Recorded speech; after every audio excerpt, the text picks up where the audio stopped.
And welcome back to This Morning Now. Our next guest has become known as one of Britain's most inspiring women, a campaigner, a best-selling author and a voice of recovery and resilience. Well, in recent years, she's made it her mission to encourage youngsters to be more confident. And following on from the success of her first children's book, Katie Piper is back with a second. This is Together We Are Stronger, and it's great.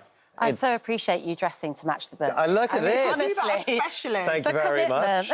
It's absolutely perfect. What a beautiful book, though. It's absolutely stunning. It's really great. I said to you just, I was like, I'm going to steal this because my son will absolutely love it. How was it to write a second one?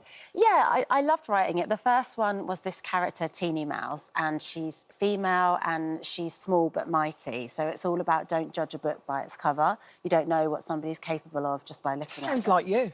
Oh, well, thank you. And you too. I think it's all of us. Like, you don't know somebody until you spend time with them and you see when they're tested.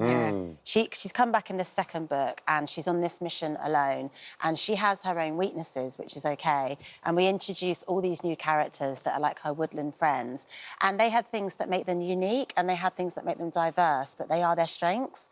And they find out that actually in a group we can achieve so much more. And as a community, we're so much more powerful. Hence the title. Together We're Stronger. It's like a superpower, really, deep down, isn't it? I think so. We were talking to Sam Thompson yesterday about superpower and our diversities are our superpower. Yeah, and not feeling less than, and that actually, what is a complete person? Like, some people flourish in one area, others don't. Yeah. And if you can delegate and lean on people, then you can achieve so much more. It's kind of your ongoing theme, isn't it? Together we are better, together. That's what I tell my husband. If he does the housework and I come here to this morning, together we're better, you know? Has he done it?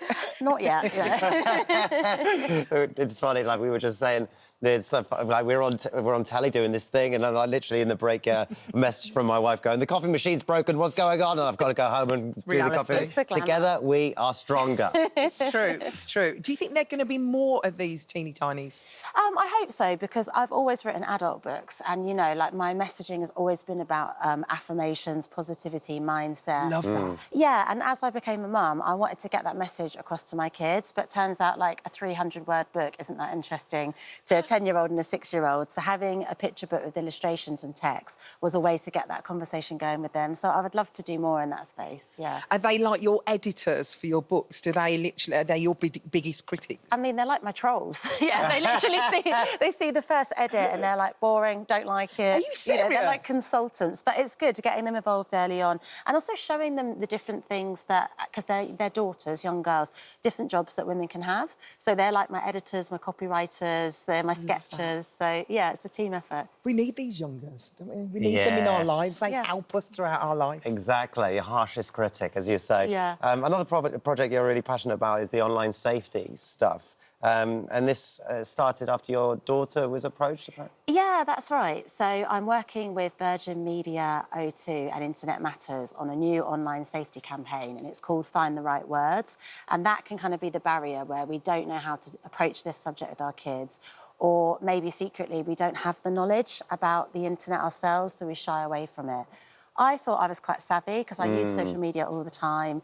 I consider myself young at 40 and connected. You know to what's going on. Yeah, so I thought I was safeguarding her, and she was on an online game where I disabled the online chat feature, and somebody, like another player, commented on her score and congratulated her, and they had the username of a YouTuber that she loves. So she's only 10, so she got really excited thinking she was talking to one of her heroes, but the conversation quickly sort of escalated, and it was actually an adult. So she shut the device down and she came and spoke to me, which I'm really grateful for. Yeah. That's incredible. Yeah, and it was tempting to, like, tell her off or put my own panic onto her, but I tried to say, look, this is what the online world is. People can impersonate each other. It's not always what it seems. And that actually led us to talk about how things can escalate quite quickly.